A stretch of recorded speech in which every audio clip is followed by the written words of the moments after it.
अरे बेटा नहीं, बस वो विशेष कार्यक्रम ही है। ऑन कर लीजिए, ऑन ऑन ऑन करिए। आदरणीय प्राचार्य महोदय एवं प्रधानाध्यापक महोदय एवं यहाँ उपस्थित समस्त शिक्षकगण एवं मेरे प्यारे बच्चों, आप सभी को नमस्कार। आज मैं आप सभी के समक्ष महात्मा गांधी जी की जीवनी पर प्रकाश डालने जा रही हूँ। महात्मा गांधी, उनके नाम में ही महात्मा अर्थात एक महान आत्मा, जिनके बारे में जितना कहा जाए वो कम है। उनका जन्म गुजरात के पोरबंदर नामक स्थान पर 2 अक्टूबर 1869 को हुआ था।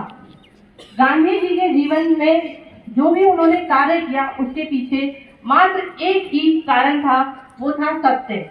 उन्होंने जीवन भर बस एक ही मार्ग को चुना, सत्य और अहिंसा का मार्ग।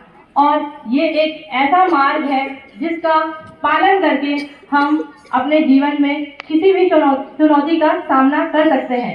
हमारे देश में इतनी हम गुलामी से उस समय गुजर रहे थे। उस समय अनेकों नेता थे जिन्होंने अलग अलग बातें कही। कुछ गरम दल के नेता थे, कुछ नरम दल के नेता थे। गांधी जी उनमें से नरम दल के समर्थक थे। उन्होंने कहा, अगर हमें स्वराज प्राप्त करना है, खुद का शासन प्राप्त करना है, तो हमें सत्य और अहिंसा के मार्ग पर चलकर अंग्रेजों को झुकने के लिए मजबूर कर देना है। और आपको एक और कहानी बताती हूँ उनके जीवन से संबंधित। बचपन में ही जब गांधी जी क्लास में पढ़ते थे, तो एक बार क्या होता है कि क्लास में सभी बच्चे पास हो जाते हैं, एकमात्र मोहन क्लास में फेल हो जाता है। तो मोहन से पूछा जाता है, बेटा मोहन, तुम क्यों फेल हो गए? तो मोहन उस समय जवाब देता है कि गुरुजी, सभी ने चीटिंग किया है और मैंने चीटिंग नहीं किया, इसलिए मैं फेल हो गया। ये जो घटना थी, उनके जीवन को बदलने वाली सबसे बड़ी घटना थी। उस दिन उनके गुरुजी ने कहा, बेटा तुम फेल नहीं हुए हो, क्योंकि तुमने सच का साथ दिया और तुमने सच बोला है। और जो व्यक्ति अपने जीवन में सच को अपना विचार बना लेता है, वो जीवन में कभी हारता नहीं है।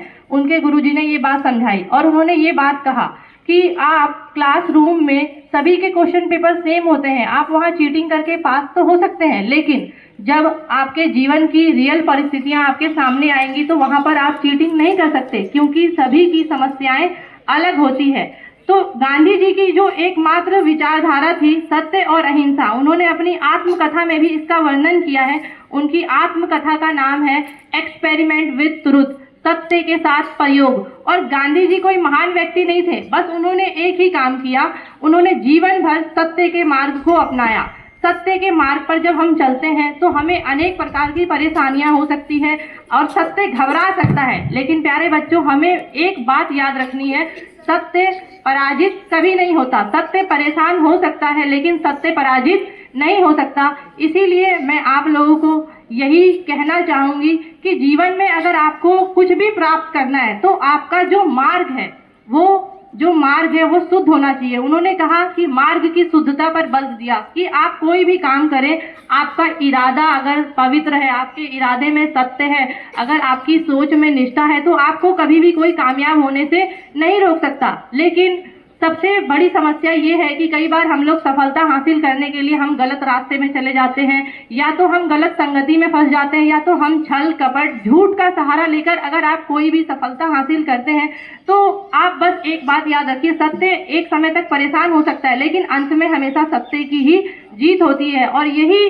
गांधी जी की सबसे बड़ी उपलब्धि है, जिसे हमें फॉलो करना चाहिए। वो एक महान व्यक्ति थे नहीं, एक महान आत्मा थे नहीं, उन्होंने ऐसा काम किया जिसकी वजह से वो महान बने, जो कोई नहीं कर सकता। अगर आप देखोगे, आप सुबह से लेके शाम तक प्रतिदिन हमारे मुंह पे इतने झूठ होते हैं कि हम एक दिन भर में एक बार भी सत्य का बहुत कम से कम प्रयोग करते हैं। तो आपसे मेरा यही आग्रह है कि आप कोशिश करिए अपने जीवन में। कोई बात नहीं, हमें कई बार कम नंबर मिल सकते हैं, हम फेल भी हो सकते हैं, नहीं, लेकिन आप कोशिश करिए कि वो जो मार्क्स हो वो आपकी खुद की मेहनत के हो, वो आपकी खुद की कमाई के हो, ना कि चीटिंग के। इतना ही कहते हुए मैं अपनी वाणी को विराम देती हूँ। धन्यवाद और आपका दिन शुभ हो।